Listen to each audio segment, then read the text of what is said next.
জয় মা তারা। কৌশিকী অমাবস্যা 2024 কবে পড়েছে? দিন, ক্ষণ, সঠিক সময়সূচি পঞ্জিকা অনুসারে বিশেষ মাহাত্ম্য, অমাবস্যা কখন শুরু হচ্ছে, কখন তিথি সমাপ্ত হচ্ছে, এই পর্বে আমরা আপনাদের লিখিত প্রদান করব। সম্মানীয় দর্শক শ্রোতা বন্ধু, সিংহরায় ডোরবেলের নতুন একটি পর্বে আপনাদের সকলকে জানাই সুস্বাগতম। আগামী 2রা সেপ্টেম্বর 2024 সোমবার কৌশিকী অমাবস্যার পূজা। কথিত আছে যে দেবী কৌশিকী হলেন আদ্যা শক্তি মহামায়ার এক রূপ। এই কৌশিকী অমাবস্যায় দেবী শুম্ভ ও নিশুম্ভ নামে দুই অসুরকে বধ করেছিলেন। এই দুই অসুর ব্রহ্মার বরদান পেয়েছিল, যেখানে বলা হয়েছিল যে শুধুমাত্র কোনো অজনী সম্ভূত নারী তাদের বধ করতে পারবে। দেবী কৌশিকা থেকে সৃষ্ট কৃষ্ণ বর্ণরূপেই এই দুই অসুরকে বধ করেন।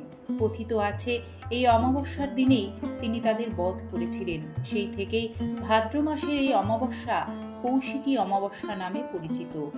হিন্দু ধর্মে বিভিন্ন তিথিতে মা কালীর বিভিন্ন রূপে পুজো করা হয়। দেবীর আরাধনা সর্বজন বিদিত। ভাদ্র মাসের শুরুতেই যে অমাবস্যা, সেটাই কৌশিকী অমাবস্যা নামে পরিচিত। এই পুজোর সঙ্গে জড়িয়ে আছে নানা পৌরাণিক কাহিনী। কৌশিকী অমাবস্যার পবিত্র লগ্নে তারাপীঠ মন্দিরে বিশেষ উপাচারে পুজো করা হয় তারা মায়ের। কৌশিকী অমাবস্যায় তারাপীঠ শ্মশানে চলে তন্ত্রমন্ত্রের বিশেষ যজ্ঞ।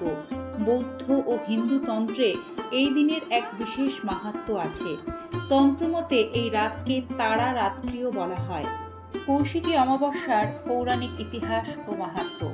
মা তারা হলেন দশ মহাবিদ্যার দ্বিতীয় মহাবিদ্যা। কৌশিকী তার আরেক রূপ। মার্কেন্ডীয় পুরাণ মতে একসময় মহিষাসুরের অত্যাচারে দেবতারা অতিষ্ঠ ছিলেন। তখনই দেবী দুর্গা মহিষাসুরকে বধ করেন। কিন্তু এই শান্তি বেশি দিন স্থায়ী হয়নি। শুম্ভ নিশুম্ভের অত্যাচারে দেবতারা আবারও অতিষ্ঠ হয়ে পড়ে। এরপর সকলে মাতা পার্বতী শরণাপন্ন হলে দেবতাদের রক্ষা করতে মা মহামায়া তার ইচ্ছা শক্তি জাগ্রত করে এক দেবী মূর্তির জন্ম দেন। চণ্ডীতে বর্ণিত মহা সরস্বতী দেবীর কাহিনীতে বলা আছে, পুরাকালে একবার শুম্ভ ও নিশুম্ভ নামে দুই অসুর কঠিন সাধনা করে ব্রহ্মাকে তুষ্ট করলে চতুরানন তাদের বর প্রদান করেন যে কোনো পুরুষ তাদের বধ করতে পারবে না। শুধু কোনো অজনী সম্ভূত নারী তাদের বধ করতে পারবে, অর্থাৎ এমন এক নারী যে কোনো মাতৃগর্ভ থেকে উৎপন্ন হয়নি। তার হাতেই এই দুই অসুর ভাইয়ের মৃত্যু হবে। আর এই পৃথিবীতে এমন নারী কোথায়? এমনকি আদ্যাশক্তি মহামায়াও রানী মেনকার গর্ভে জন্ম নিয়েছেন, তাই তিনিও তাদের নাশ করতে পারবেন না। তবে কি উপায়? পূর্বজন্মে মাতা পার্বতী যখন সতী রূপে দক্ষযজ্ঞ স্থলে আত্মাহুতি দেন, তার কারণে এই জন্মে তার গাত্রবর্ণ কালো মেঘের মতো হয়েছিল।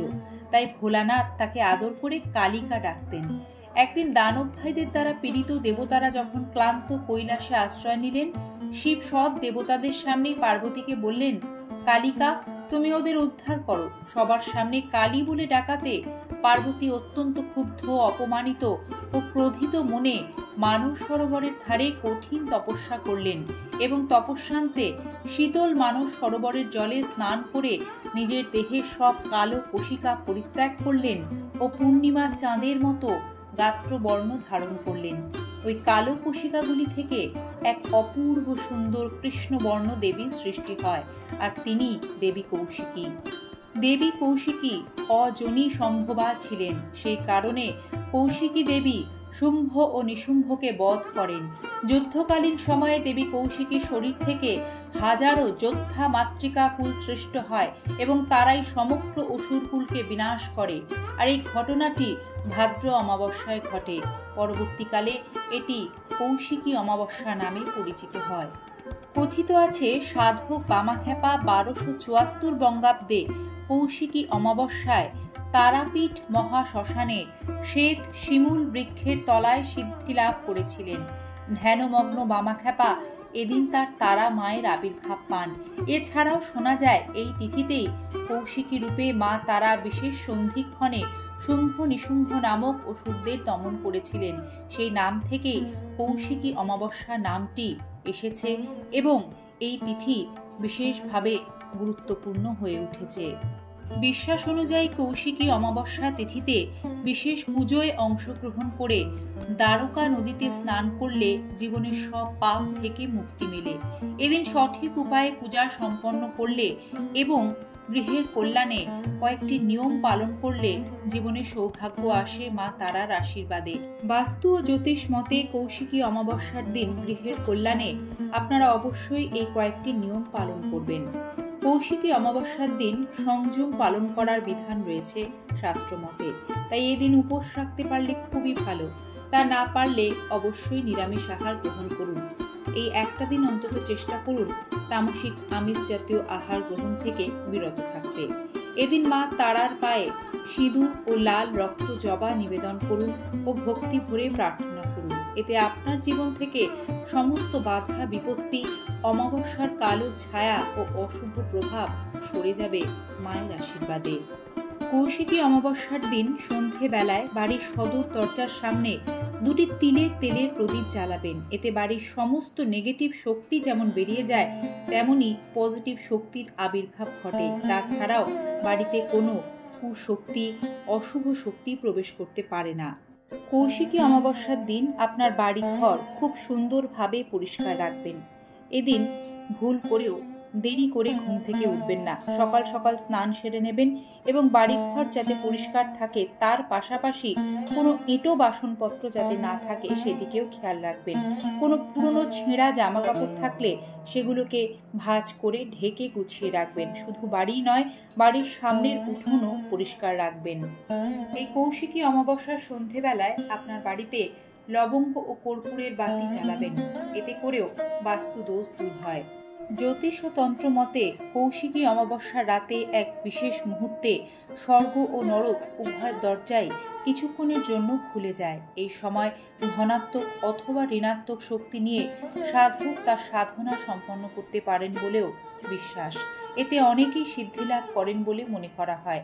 সাধক তার ইচ্ছে মতো বিশেষ শক্তি সাধনার মাধ্যমে সিদ্ধি লাভ করে বাঞ্ছিত ফল লাভ করেন এই অমাবস্যা তিথিতে। বন্ধুরা, ভাদ্রের এই অমাবস্যাকে কৌশিকী অমাবস্যা কেন নামকরণ করা হয়েছে তার পেছনে কিন্তু আরও একটি কারণ রয়েছে, যা না জানলে গোটা বিষয়টি অসম্পূর্ণ থেকে যায়। শ্রী হরি অর্থাৎ জগৎপালক হরি বিষ্ণু এখন যোগ নিদ্রায় শয়নে আছেন। এটা অকাল। এই সময় কুশ, যা ঘাসের একটি ভ্যারাইটি, সমস্ত পুজো মঙ্গল অনুষ্ঠানে কাজে লাগে, তা কাটতে নেই। তবে ভাদ্র মাসের এই বিশেষ একটি দিন শাস্ত্রীয় বিধান অনুযায়ী এই কুশ কাটার অনুমতি দেওয়া হয়েছে, আর তা হলো ভাদ্রের এই অমাবস্যার দিনটি, যা কৌশী অমাবস্যা নামেও কিন্তু পরিচিত। কারণ এই দিনেই কুশ কাটা হয়, আর কুশ কাটা থেকে কৌশী অমাবস্যা নামটিও এই অমাবস্যার সাথে জড়িয়ে রয়েছে। ওম সর্বমঙ্গল মঙ্গলে শিবে সর্বার্থ সাধিকে শরণ্যে ত্র্যম্বকে গৌরী নারায়ণী নমস্তুতে। সৃষ্টিস্থিতি বিনাশানাং শক্তিভূতে সনাতনী গুণাশ্রয় গুণময়ী নারায়ণী নমস্তুতে। শরণাগত দিনার্থ পরিত্রাণ পরায়ণে সর্বশান্তি হরে দেবী নারায়ণী নমস্তুতে। মায়ের কৃপা বর্ষিত হোক আপনাদের সকলের উপর। আজকের পর্ব এখানেই শেষ করছি। আগামী পর্বে আবারও দেখা হবে এমনই কোনো সনাতনী বার্তা নিয়ে। জয় মা।